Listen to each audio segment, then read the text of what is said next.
Okay, here we are again.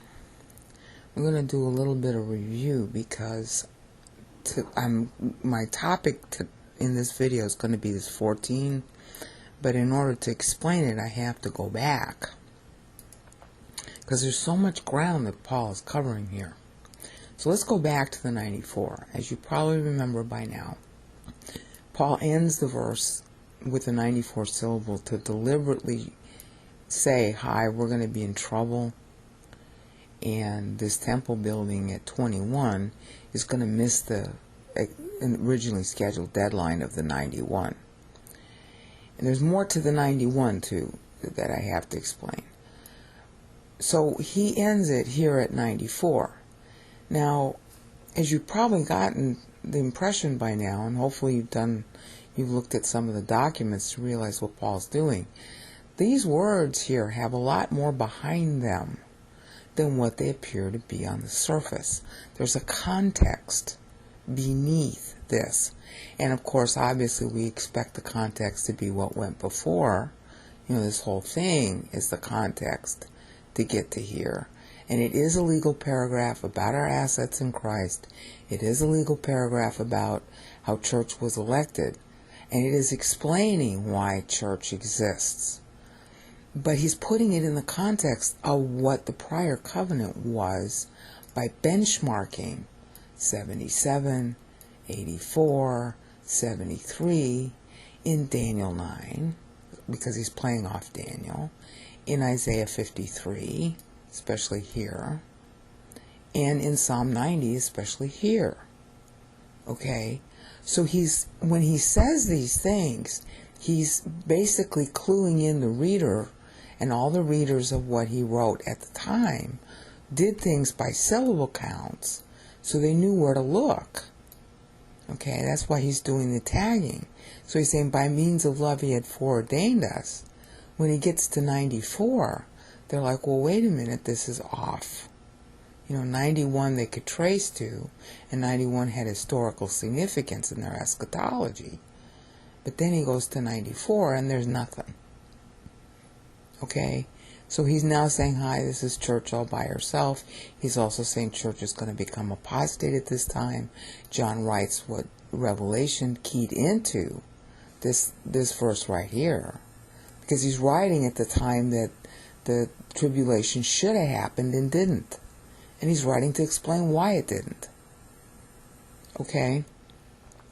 Now, that's our lead-in back to 14, and as I had said a couple times before, in parts 11D and C, this was a time when church and the Jews became very severely upset because the timeline that they were expecting didn't get fulfilled. Okay, this would have been, this black highlighted part, would have been 91 when Christ had entered his 91st year as a human. And that was when the rapture was supposed to occur, the tribulation was supposed to begin. And it didn't. So there was mass disaffection, mass retooling of what Judaism meant, mass retooling of what Christianity meant, and the apostasy was unbelievable. And basically what happened, and you can read it, like I said, in the church fathers of any kind, or any writing of the period, not just them. Everybody was going into his own little group, and everybody was trying to claim that they were taking over from the apostles. Now, the Bible tells us that the last appointed apostle was Paul, and that's in 1 Corinthians 15, verses 1 through 10. Ain't nobody after Paul. The last living apostle was John, who writes at this time the last book of the Bible. So you have to be apostate to claim any kind of mantle from the apostles, because the apostles, as Paul tells you in 1 Corinthians 15, 1 through 10, are appointed directly by God. You had to see the risen Christ to be an apostle. So anybody claiming authority from the apostles, i.e. apostolic succession, is apostate. Completely and utterly disgustingly vile apostate. They're claiming an authority from God they do not have. Now, does that mean they're not allowed to teach? No. If you have an authority as a pastor, you got that from Ephesians 4. So anybody who claims he's an apostle is a fat liar and just as apostate as the people of this time. And that's the kind of apostasy that broke out at that time. Two things basically happened. First, you got the rapture date not being met, the tribulation not beginning when it, was scheduled. So everybody got all ticked off and all pissy with God. And then the second thing that happened is God stopped the apostles. John was the last one. He was about 100 when he wrote this, Revelation. And he's the last guy that lived. So there were no more apostles. Why? Because everybody's apostate. God doesn't send out anymore. Nobody else saw the risen Christ. John was the last guy alive who did that. And because everybody was so apostate, and besides, John closed the canon with Revelation. And this is when you have arising all these power grabs.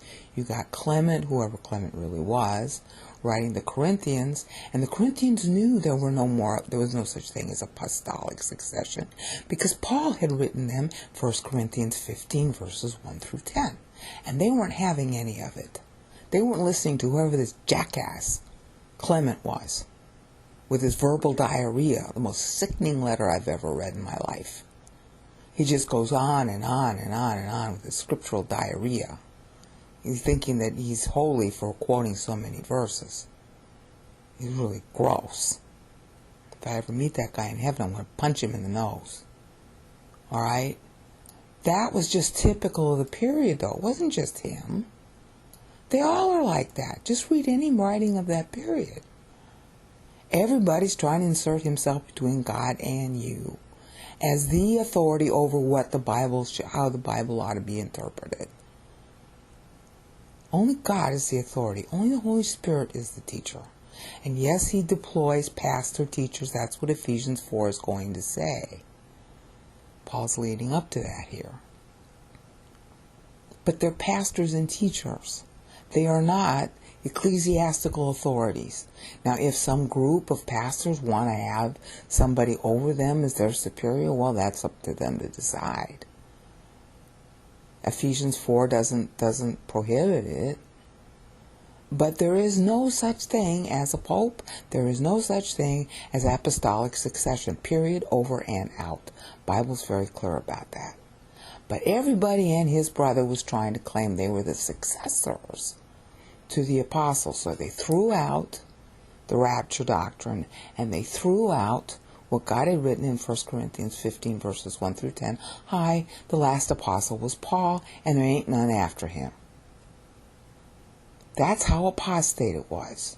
That's why Paul is using a 49 here. Okay?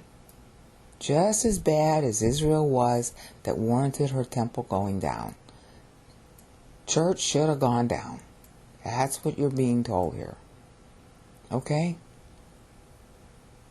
Now you'll notice that this 28, culminating with the 49, 21 plus 28 is 49, that ends at 133. And as I explained in 11D, that was when the Bar Kochba rebellion began.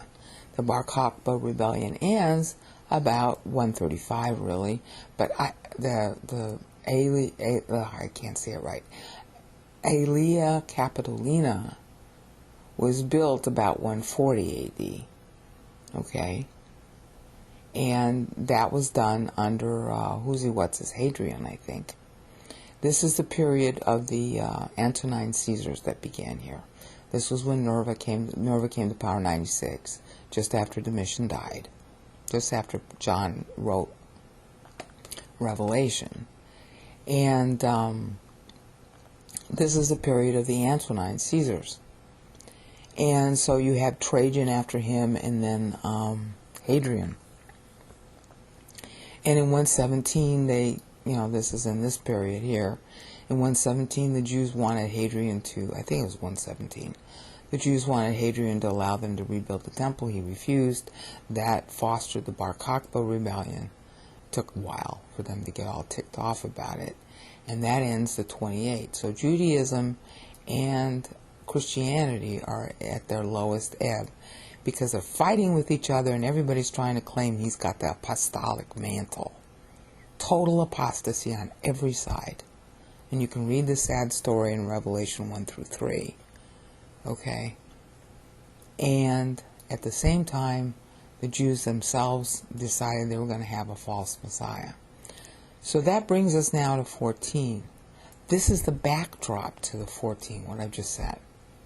Okay, and you can look it up in history and Gibbon especially. Mommsen, and then my favorite is M. Carey. History of Rome book was published in 1965. He has a really neat way of concatenating the information, because he takes a lot of information and he gives you a really incisive summary of what that period meant in his penultimate chapter of that book. I want to say it's chapter 24, but that might not be the penultimate chapter in your edition. Basically what he had said was that during this period the interest in scripture, in Greek and Hebrew and all that, declined to an all-time low.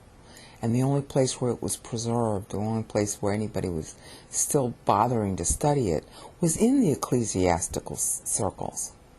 And the ecclesiology was being developed during this time. This is the rise of Catholicism.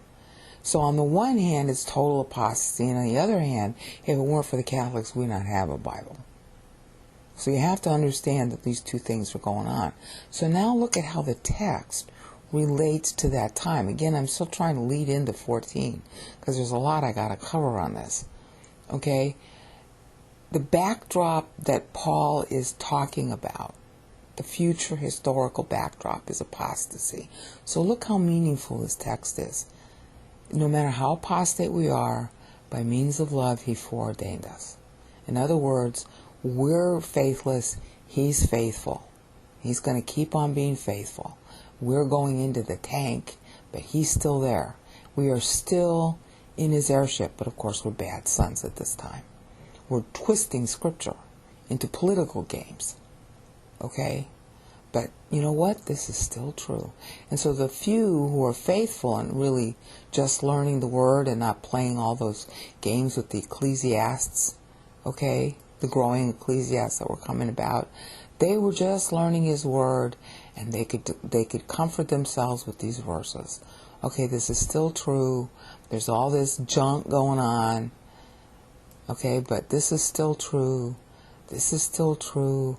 I'm in his own will and purpose. See how you're using that as sort of like a faith rest drill? You're living on the promise of this during apostate times. And at any one of these moments, the rapture could occur, and this would be your testimony. Each, benchmark of time. All right? I mean, there's more to it than this. But I've got to just give you an idea, and then you can research it on your own, and then let me know what your insights are. Because this is a bottomless well here of application. So this whole period, the nicest words, the highest asset is being introduced during our worst period of apostasy. Okay? Historically, up to that moment. This is church in the toilet. It gets worse than this, actually. I'll be going through that because Paul gets to a point where he doesn't even parse the syllables anymore.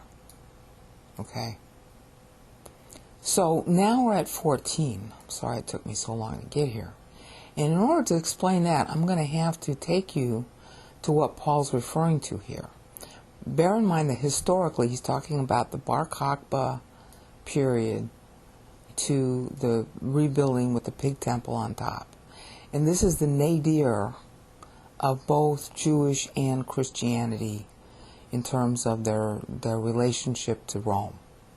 Okay, this is when the persecutions really started to step up under, I want to say it was Marcus Aurelius, because Marcus Aurelius persecuted Christians too. There was a lot of persecution that went on under the Antonines. It was an ideal time to live, but there was also a lot of persecution. And Aurelius was one of them. And there's a reason for it. We were just really pains in the neck. All right? And when you read the so-called church fathers or any of the writings of that period, you think to yourself, boy, I sure don't want those people as my neighbor. They were so full of themselves. Okay? Like a lot of Christians today. All right? So in order to understand this 14, the first thing I need to do is show you what Paul is referencing. And that has to do with Psalm 90. There are 3 passages in Psalm 90 that are 14 syllables long. Okay? And if you've seen my Psalm 90 videos, then you're going to be familiar with the structure of Psalm 90. Verses 1 through 4 is the decree of God, specifically through verse 3, and then 4 includes the millennium. Okay, and you'll notice that verses 1 through 3 is a date line, which I explained in the Psalm 90 playlist videos. He's telling you when he writes, and I already explained that. And then 84 is the second date line, and that includes the millennium. So he's reserving the 14 in there. 70 years is the voting period of history, and I covered that in the Psalm 90 playlist. And that first voting period was Adamic, which is this period here, verses 5 through 8. All right, that's the Adamic voting window, because Moses is reciting testimonies of different times. The first testimony is the testimony that he's making to God and from God, you know, because he's speaking for God. All right, and then the second testimony, he's going through the history of the testimonies of believers in the past, this one being Adamic, devoting 70, this is 70 syllables total, for Adam. The second one is Noahic, and this is a testimony of Noah, and you'll notice the first 14 is in there. The third testimony is Moses' own testimony, which spans through verse 15, and that's also a 70, and that culminated 6 years before the Exodus, and that's why the Exodus could even happen. And then the last is future to Moses, which is 56 here, and it's cut short because the extra 14 is in here. And this period refers to the time from 467 BC to 397 BC, which is when Israel's going to have a problem due to the temple being razed, and it gets reconstructed, but then Jerusalem had to be reconstructed too. And then after that, would Israel vote? And she almost didn't. And that's recorded in the post-exilic books. You can read the story there of Ezra and Nehemiah and Esther. Okay, Esther first, and then Ezra and then Nehemiah. The purpose of the book of Esther, I don't know why people don't understand this, is to prove how God preserved, you know, the ability of Jerusalem to be rebuilt. If it weren't for Esther, there wouldn't have been a rebuilding of Jerusalem. Okay? Because that was a threat to the continuance of the temple afterwards. Okay? So, and anybody can read that story and figure it out. But anyway, that's the structure of Psalm 90. So now Paul is using 14 to specifically refer to each one of these verses. Verse 11 belongs to the Noahic voting period. Verses 12 and 13 belong to the Mosaic voting period. So when Paul is talking to 14 here, he's saying that it's a critical time in history, just like it was with Noah, you know, and the whole human race. That was a problem. Human race wouldn't continue. And with Moses, and that was the same issue there. The human race might not continue. Okay? So, the issue was, I just want to make sure I was recording. The issue was, what happened there? So that's why we have to go back and look, and I'll just translate it for you. They're very simple verses. You can look it up yourself in any translation you want. They're usually translated well enough. Psalm 90 verse 11 is saying, who knows your anger, as great as your respect that you have for your own righteousness, so goes your wrath. In other words, if you violate God's righteousness, his wrath will come on you. And of course, that's pretty pregnant for Noah to say, since he was the guy of the flood. He's making that observation. That's, the justice of God in the flood. Okay? And then Moses' own vote when he was in the wilderness, that was during the 70-year historical voting period that ended 6 years before the Exodus. Right here in verse 12, he's saying, teach us to count, teach us to number our days, teach us to know what time it is, and to present hearts of wisdom before you. That's basically how the translation goes in pretty much any translation. And then, again, remember, he's in the wilderness when he's saying this. These are testimonies. He said, return, O Lord, how long? Okay? Feel sorry for your servants. So it's these three verses that Paul is talking to when he uses 14. Because he's already shown us that he's benchmarking. He benchmarked up here at the 84, verse 4. He benchmarked to 63, which he's actually doing here also at the end. Okay, because it's 63 syllables. All right? So he's benchmarking to verse 3 also, which makes sense. Okay, because this is like return. Okay, it's all about return. So he's benchmarking this return. There's a command of God to return to God. And then this is Moses' vote. Please return to us, God. See how cute that is? So 14, and that's the greatest lead-in I could have, somebody must have caused me to do this. That's the greatest lead-in to 14 I could bring. It's about return. It's about Nexus. It's about 7 fat years and 7 lean years. It's about a turnaround in time. See, we got something so bad going on. And so what happened at year 49? They returned to the land. God returned to them. They returned to the land. And you'll notice that 21, 28, and 14 is 63. And we just saw 63 syllables. God says return. And in Psalm 90:13, that was when Moses had voted, oh, return, O Lord. So what Paul is telling you, and the words are really now much more ironic, aren't they? He has graced us out in the beloved. See, Moses prayed, return. And God's responding, and this is Paul talking for God. He's graced us out. The will of God is that he's going to grace us out. In other words, yes, this is a low ebb in history. And we're looking at about 150 AD here. Okay? But God's going to make good on it. He's going to grace us out from it. So here you are. You're one of the few believers during this time you're actually studying the Bible. Because, this was a time when Bibles were confiscated. Everybody was calling everybody else a heretic, and they were destroying their books.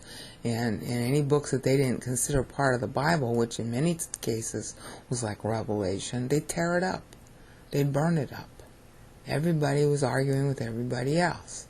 So a lot of Bibles were destroyed during this time by rival sects. Okay? And God's going to make good on it anyway. God will return. God will turn this around. 14 is the Nexus. 7 fat years, 7 lean years. Or 7 lean years, 7 fat years. Okay? Turning point in history. Alright? 14, you got 14 as a dividing line. You had 7 years in Daniel's 62nd week. And the other 7 is a different period altogether. But together, those two 7s are 14. They're also dividers. You had Joseph with the 7 fat years and 7 lean years. That ended up being a divider in history because as a result of the second 7, the Jews came into Egypt. That was when, it was 1870 BC, when Jacob was 130 years old, he came into Egypt. All right? And then, of course, you have all kinds of different occurrences of double sevens. You have 7-day warning with Noah at preceding him going into the boat, and then he comes out on the 57th day. Not on the 50th day, on the 57th. So you got 7 days in front and 7 days at the other end. And then you got the sending of the dove, 2 sendings, and then the third time she don't come back. And then you got, I don't know how quite 100% how all these things relate to each other. I just know that they do. If you figure it out, let me know.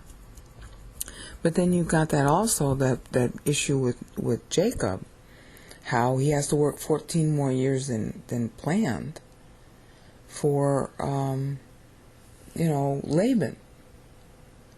He was supposed to marry Rachel. He worked 7 years for Rachel. He ends up getting Leah, so he has to work another 7 years. So that's a 14 all by itself. And then he ends up working another 7 years. So of course that's a 21. So 14 and 21 are related. And it took 14 years longer to rebuild the temple. So you see, Paul is making this issue of Nexus. And he's also playing to those verses in Psalm 90. Now, neither Daniel 9 nor Isaiah 53 specifically use 14. They use 21, but they don't use 14. So he's obviously talking to Psalm 90 there. And see how this plays off. Look how it plays off the Noahic vote.